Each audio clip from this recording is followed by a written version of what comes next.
Good evening friends. आज हम लोग थोड़ा देखते हैं इसको। एक चैप्टर है आपका, हम लोग जो पढ़ाया था आप लोग को बीजीय व्यंजक। तो बीजगणित का ही एक चैप्टर है बहुपद, है ना। बहुपद या पॉलिनोमियल, है ना।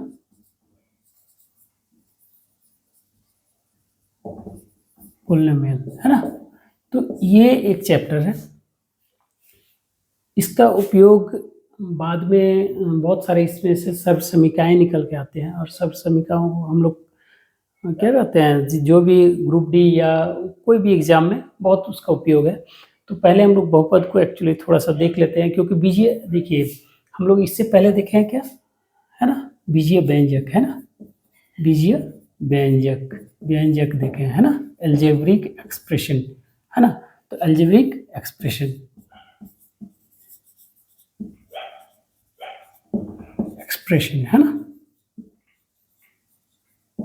अलजेब्रिक एक्सप्रेशन ये देखे हैं। तो हम लोग बीजीय व्यंजक या अलजेब्रिक एक्सप्रेशन, तो इसमें हम लोग क्या देखे थे, एक चर राशि, एक अचर राशि होता था। लेफ्ट में क्या करते हैं, अचर राशि, है ना। एक क्या था, अचर राशि, अचर राशि या कांस्टेंट, है ना। और दूसरा क्या होता था, इसके साथ जुड़ा हुआ क्या रहता था, एक चर राशि, यही रहता था, है ना। अचर राशि और चर राशि दो रहता था। तो और दोनों ही क्या है, गुणनखंड के रूप में है, एक दूसरे के गुणनखंड के रूप में रहते हैं। वो माना गुणज के पूरा फॉर्म जो आपका टर्म आएगा 3x², है ना, इसको हम गुणनखंड कर सकते हैं। कहने का मतलब ये गुणज के फॉर्म में है, 3x² ये गुणज के फॉर्म में है। जब इसको अलग अलग लिखेंगे तब ये गुणनखंड के फॉर्म में होगा, 3x × x, है ना, ऐसे टाइप का। तो ये हम लोग पढ़े भी थे और वीडियो भी बनाया हुआ है। तो आप देखिए इसमें हम लोग क्या पढ़े हैं, चर और अचर।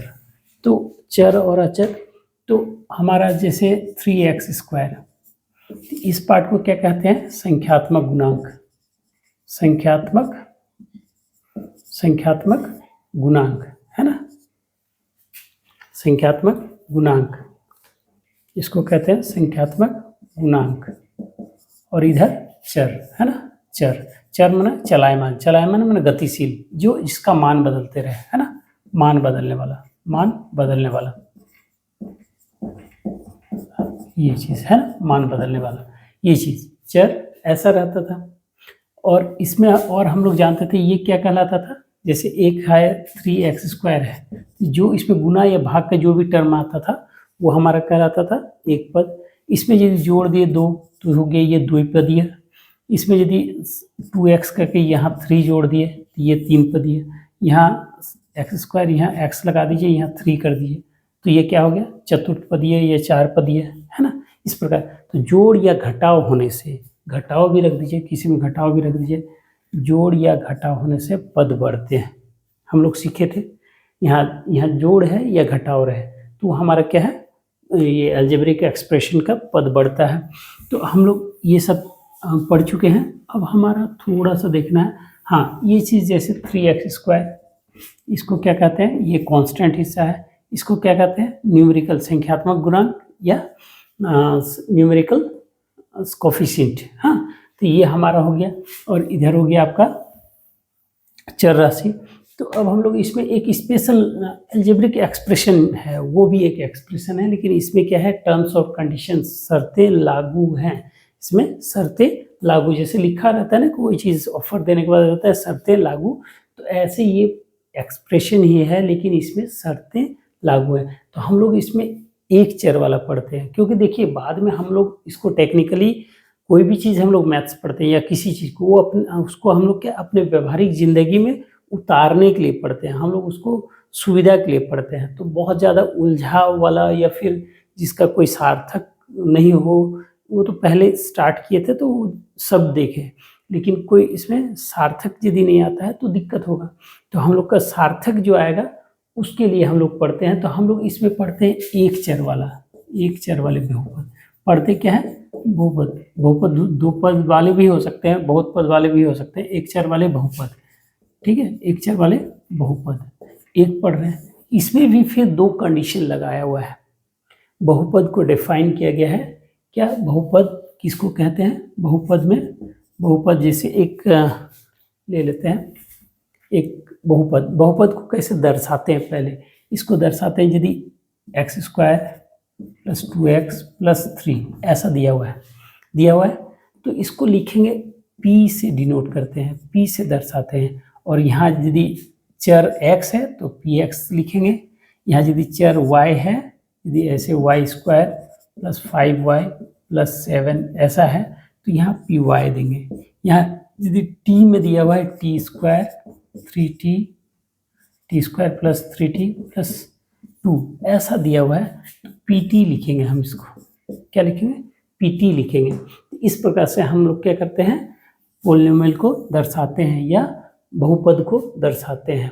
पहले भी हम लोग एक पद एक्सप्रेशन का भी पढ़े थे कि एक पद, द्विपद, त्रिपद। तो हाँ, वो क्या है? अलजेब्रिक एक्सप्रेशन का एक पद, द्विपद, त्रिपद, है ना, एक पद, द्विपद, त्रिपद या सिंगल एक पद, ये हमारा उसमें भी पढ़े थे। अलजेब्रिक एक्सप्रेशन में भी होता है, इसमें भी होता है। तो पॉलिनोमियल उसी का एक पार्ट है कि बहुत सारे पद जब रहे तो बहुपद है। लेकिन इसमें क्या है हम लोग जो देखते हैं, हम लोग इसमें देखते हैं कि इसमें हम लोग को रेस्ट्रिक्शंस ज़्यादा है। मैंने रेस्ट्रिक्शंस मैंने क्या? बंधन है ना, बंधनों का जो बंधन है हमारे इसमें ज़्यादा है। क्या हम पढ़ रहे हैं? एक चर वाले बहुपद। एक चर किसको कहते हैं? यदि यहाँ x² 2x, इसमें जो चर है सिर्फ x का ही होगा। यदि यहाँ y यदि रह जाता है या फिर यहाँ कहीं भी कंडीशन कहीं भी, तो ये दो चर वाले बहुपद हो जाएंगे या दो चर वाले पद हो जाएंगे। तो हम लोग इसमें पढ़ रहे हैं क्या? एक चर वाले बहुपद। एक कंडीशन तो पहला है। दूसरा कंडीशन क्या क्या लगा है? कंडीशन लगा है इसमें देखिए, अब बहुपद का डेफिनेशन में ये चीज़ बताया जाता है कि जो हमारा गुणांक है, सबसे पहले देखिए चर का घात है ना, पूर्ण संख्या होगी, है ना, पूर्ण संख्या होगी, है ना, चर का घात पूर्ण संख्या होगी। और इसमें क्या है? गुणांक, संख्यात्मक गुणांक या गुणांक, जनरली गुणांक ही बोलते हैं, संख्यात्मक गुणांक नहीं, न्यूमेरिकल कोफिशिएंट नहीं बोलते, जनरली कोफिशिएंट बोलते हैं ना, कोफिशिएंट बोलते हैं। तो हमारा क्या है? क्या कहते हैं? गुणांक क्या होगा? गुणांक वास्तविक संख्या होगी, है ना, वास्तविक संख्या होगी,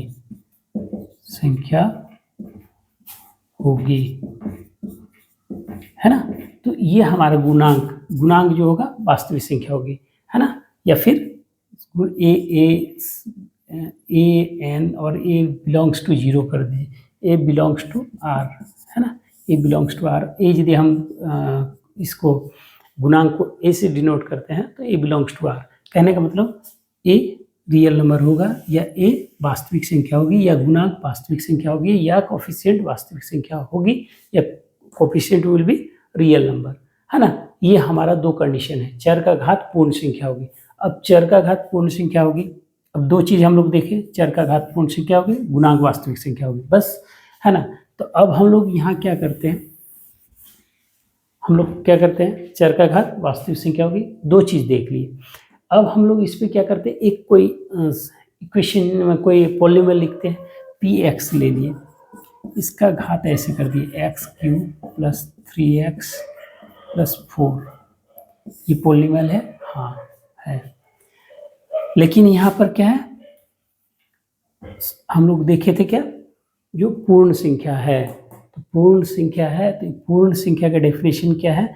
वो पूर्ण संख्या होता है प्राकृत संख्या में 0 इंक्लूड करने से पूर्ण संख्या होगी। 0, 1, 2, 3, 4, है ना। तो इसका क्या है? पॉजिटिव ही नंबर होगा। तो यहाँ यदि -2 देते हैं तो ये पॉलिनोमियल नहीं होगा, ये -2 देते हैं तो पॉलिनोमियल नहीं होगा। तो ये हो गया। यहाँ यदि 1/3 1/3 देंगे x का घात, तब भी ये पॉलिनोमियल या बहुपद नहीं होगा, क्योंकि बहुपद के डेफिनेशन में बताया गया है कि इसका घात क्या होगा? पूर्ण संख्या होगी। तो पूर्ण संख्या होगी तो इसका ये मतलब है कि इसका घात ना तो ऋणात्मक होगा ना ही टूटे हुए संख्या होंगे, है ना, टूटे हुए संख्या। तो ऋणात्मक इंटीजर भी नहीं होगा, ऋणात्मक पूर्णांक संख्या भी नहीं होगी, और क्या है जो टूटे हुए भिन्न के रूप में वाली संख्या नहीं होगी। पूर्ण भिन्न जैसे 3/1 वैसे टाइप का यदि रहेगा तो वो नहीं, वो हो सकता है, लेकिन कहने का मतलब आपका भिन्न में भी समझ लीजिए होल नंबर होगी सबसे बड़ी बात, क्योंकि भिन्न में टूटा हुआ मतलब फ्रैक्शन में आए वैसे टाइप का नहीं रहे। जैसे 3/1 तो इसका अर्थ तो 3 ही है, वो तो हो ही सकता है, लेकिन 3/4 नहीं होगा, समझिए। तो ये चीज़ है, तो हमारा ये चीज़ नहीं होगा।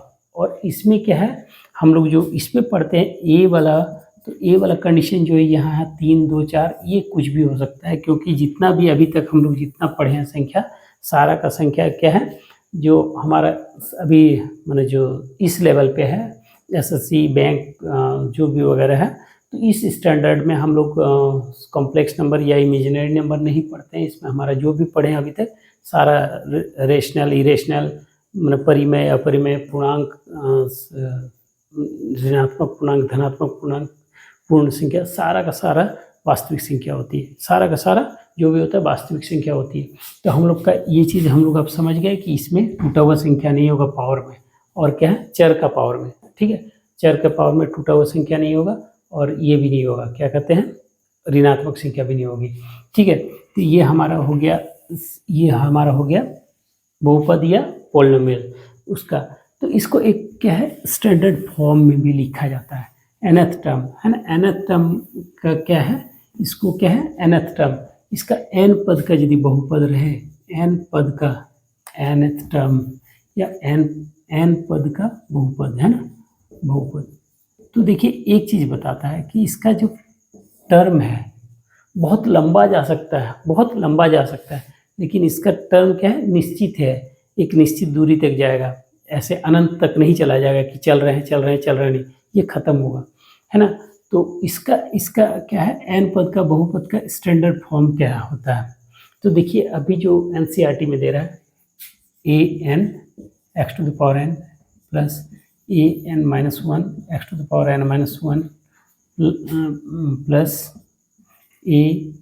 an-2 x⁴n-2 डॉट प्लस यहाँ लिख लीजिए plus dot plus a0 x⁴0 इस टाइप का। हाँ, इससे पहले जैसे यहाँ पर ऐसे हो जाएगा a1 x⁴1, हाँ यहाँ ऐसे कर दीजिए, और a1 x⁴1 plus a0 x⁴0, इस प्रकार से एनसीईआरटी में दिया है। हम लोग आप इस तरीके, ये तरीका है, ये भी स्टैंडर्ड फॉर्म है nth टर्म का, कितना का nth टर्म, n पद का यदि बहुपद रहे तो इस प्रकार से आएगा, इसको स्टैंडर्ड फॉर्म में बोलते हैं। अब हम लोग देखते हैं दूसरा, देख लीजिए दूसरा, देखिए क्या एक है, इसको हम लोग जो पढ़े थे उस समय पढ़े थे क्या, इधर से पढ़े थे a0 x⁴n plus a1 x⁴n-1 plus a2 x⁴n-2 plus a3 x⁴n-3, ऐसे करके घटता प्लस क्या है a0, हम लोग जो पढ़े थे इसमें हमारा हो जाएगा an x⁴n, ये sorry an x⁴0, a0 x⁴n और an x⁴0 इस प्रकार। तो x⁴0 का अर्थ आप लोग बोलते होंगे कि क्या होगा सर, है ना। x⁴0 मतलब ये जो कांस्टेंट संख्या आता है, कांस्टेंट संख्या को इस प्रकार से लिखा जाता है, क्योंकि x⁴0 = 1, तो यहाँ कांस्टेंट × 1 = कांस्टेंट।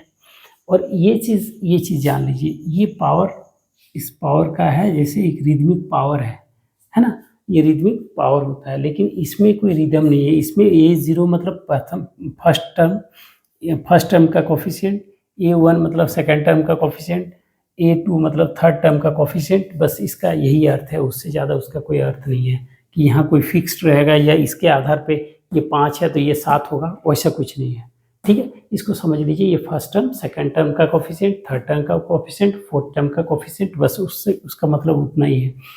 अब आपको क्या है देख लीजिए यहाँ पर, इसमें एक चीज़ देख लीजिए, यदि ये px, हाँ,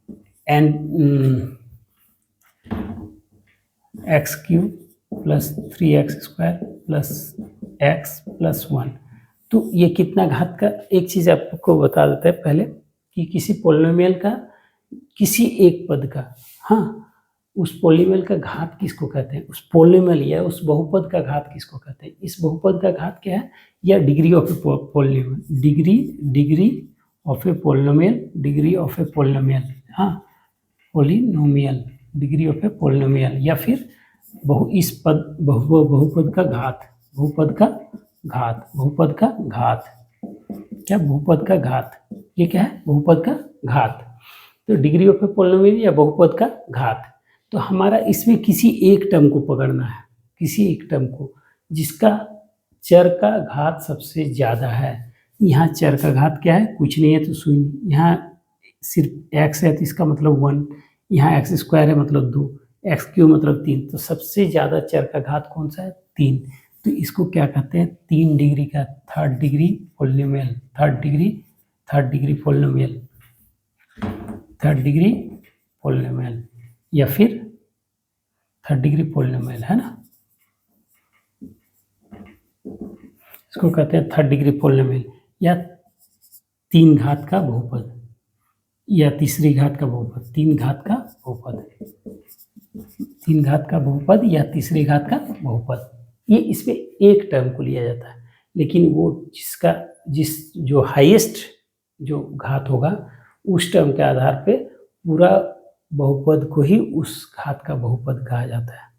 ठीक है, कहीं कोई दिक्कत नहीं होनी चाहिए। अब हम लोग क्या करते हैं, यहाँ जो हम लोग देखिए, इसमें एक चीज़ देखिए, 3 घात के बहुपद में मैक्सिमम ये नहीं है, इससे कम हो सकता है, लेकिन मैक्सिमम कितना हो सकता है, यदि सेम उसी तरीके से लेंगे तो a⁴n, है ना, an -1, an-2, an-3 है 0, है ना।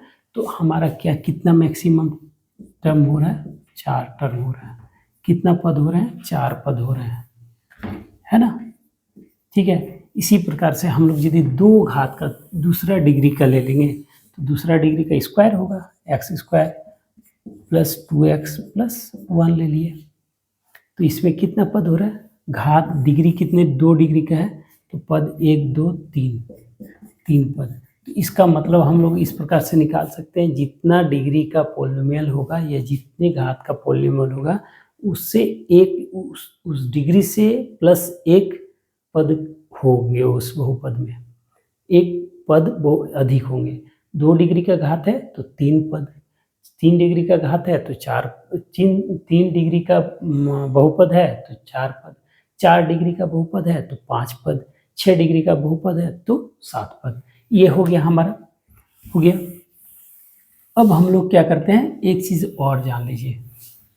ठीक है, यहाँ तक हम लोग देखें, सारा कुछ लग रहा है सही से ही पढ़ लिए हैं। ठीक है, और छूटा हुआ तो नहीं लग रहा।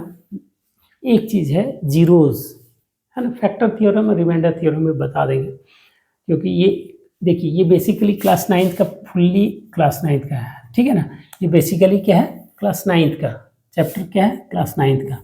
लेकिन यूटिलिटी देखिए, जिस चैप्टर का यूटिलिटी है ना, जिसका उपयोगिता है, उसको हम चाहे कंपटीशन का हो या फिर क्लास का हो, उसको पढ़ा देते हैं, क्योंकि इसमें बहुपद को आप समझ सकते हैं। यदि ऐसे बोल देगा कि 4 घात के बहुपद का 4, जिस बहुपद में मैक्सिमम टर्म 4 हो सकते हैं, वो कितनी घात का बहुपद हो सकता है, ये क्वेश्चन तो क्या ही जा सकता है, तो 3 घात का, है ना। तो ये क्वेश्चन देखिए, ये बेसिक कॉन्सेप्ट से यदि क्वेश्चन पूछना स्टार्ट करें तो काफ़ी अच्छा क्वेश्चन बनता है, ऐसा नहीं है वो बहुत विकेट गिराने वाला क्वेश्चन बनता है। तो आप लोग उसको सीरियसली लेंगे।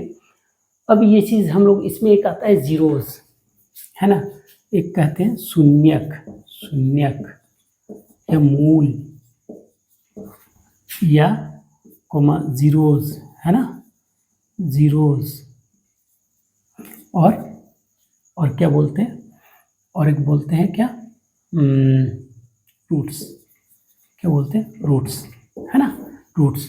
तो कभी भी क्वाड्रेटिक इक्वेशन इसके बाद 10th में पढ़िएगा, उसके लिए भी यह ज़रूरी है। 10th में जो नहीं पढ़े हैं वो देख लेंगे, नहीं जो पढ़े हुए हैं तो वो तो क्वाड्रेटिक इक्वेशन पढ़े हैं। आप लोग जो कंपटीशन के लिए बेसिकली जब हम पढ़ा रहे हैं तो कंपटीशन वाले बच्चे के लिए अब ये वीडियो किसके किसके पास जाएगा वो तो नहीं बता सकते हम, तो आप लोग जो पढ़े हैं ठीक है, नहीं पढ़े हैं तो वो देखेंगे, है ना। तो ये शून्य, मूल, जीरोज या रूट्स किसको कहते हैं, एक ही चीज़ है, सारा का अर्थ एक ही है, ये सारा का अर्थ एक ही है। अब देखिए कोई एक बहुपद ले लिए, हम लोग सिंपल एक बहुपद सिंपल पकड़ते हैं, और x-2 ले लिए, एक क्या लिए x-2, तो इसमें x का यदि मान, x का मान क्या है 2 डाल देते हैं, x = 2 डाल देते हैं, तो क्या होगा px = 2 - 2 = 0, तो px = क्या हो जाएगा, px = 0 हो जा रहा है ना, या p0 हो जा रहा है, तो px = 0 यदि हो जा रहा है तो वो मान क्या कहलाता है, शून्य। यहाँ दो क्या इसके लिए क्या है, 2 शून्यक हो जाएगा, 2 मूल हो जाएगा, 2 रूट हो जाएगा, जो बोलिए। इसमें यदि आप x है ना -3 रहे तो x + 3 रहे, ठीक है, तो x का यदि मान हम डालते हैं -3 तब हमारा क्या होगा, x का मान -3, तो यहाँ क्या होगा -3 + 3 है ना, तो ये क्या हो जाएगा, शून्य। तो यही मान जिसके लिए पूरा बहुपद ही शून्य हो जाए उसको उस बहुपद का शून्य, मूल, जीरोस या रूट्स बोलते हैं। क्वाड्रेटिक इक्वेशन में दो मान आ जाते हैं, जनरली 2 मान आते हैं, कभी कभी 1 मान भी हो सकता है। तो ये हमारा क्या है कि जो ये बहुपद हम लोग पढ़ चुके, और आशा करते हैं कि आप लोग इसमें सब समझ गए होंगे। कहीं कोई दिक्कत होगी तो फिर कमेंट्स वगैरह कर सकते हैं, नेगेटिव कमेंट्स भी कर सकते हैं, पॉजिटिव कमेंट्स भी कर सकते हैं। देखिए नेगेटिव कमेंट्स यदि इरादतन नहीं किया जाए, इरादतन मतलब क्या हुआ कि जानबूझ के डेमोरलाइज करने के लिए यदि नहीं किया जाए तो नेगेटिव कमेंट्स भी बहुत फ़ायदेमंद है। पॉजिटिव कमेंट्स तो फ़ायदेमंद होती ही हैं। पॉजिटिव कमेंट्स इसलिए फ़ायदेमंद होते हैं कि वो आपको उत्साहवर्धन करते हैं, और नेगेटिव कमेंट इसलिए इम्पोर्टेंट होते हैं कि वो आपका क्या कहते हैं, दिशा तय करते हैं, वो आपको सही दिशा दिखाते हैं, है ना। नेगेटिव कमेंट्स यदि कहीं गलती है, गलती को कोई दर्शाता है, चूक तो हो ही सकती है किसी से भी पढ़ाते। ऐसा नहीं है कि हर कोई एकदम से बहुत ज़बरदस्त बन के आए हैं जिनसे चूक हो ही नहीं सकती। अच्छे बहुत अच्छे व्यक्ति से भी कभी चूक हो जाती है, अलग बात है। तो इसलिए वो नहीं, बात क्या है कि यदि फीडबैक मिलता है नेगेटिव ही हो सही, लेकिन उसमें क्या है, एक समझने में मौका लगता है कि नहीं यहाँ हमसे गलती हो रही है ना, हम यहाँ ओवरबर्डनाइज हो रहे हैं, यहाँ पर हम क्या कहते हैं ज़्यादा प्रेस दिए हैं, इतना प्रेशर की ज़रूरत नहीं था, इतना प्रेस करने की ज़रूरत नहीं था। तो ये सब अच्छी बात होती है। तो चलिए जो भी मिले आप फीडबैक देने का चेष्टा कीजिए, देखिए वीडियो को, और ये हम चेष्टा करते हैं कि ग्रुप डी का बेहतरीन आप लोग करेंगे। हम चेष्टा करेंगे कि बेहतरीन नहीं मतलब एकदम से हर सेक्शन को छुएंगे ग्रुप डी का, ठीक है। तो ग्रुप डी और बैंक्स का भी, क्योंकि रिसेंटली यही है, एसएससी वगैरह भी छू ही सकते हैं, इसमें कोई दो मत नहीं है, ठीक है। तो आज के लिए बाय।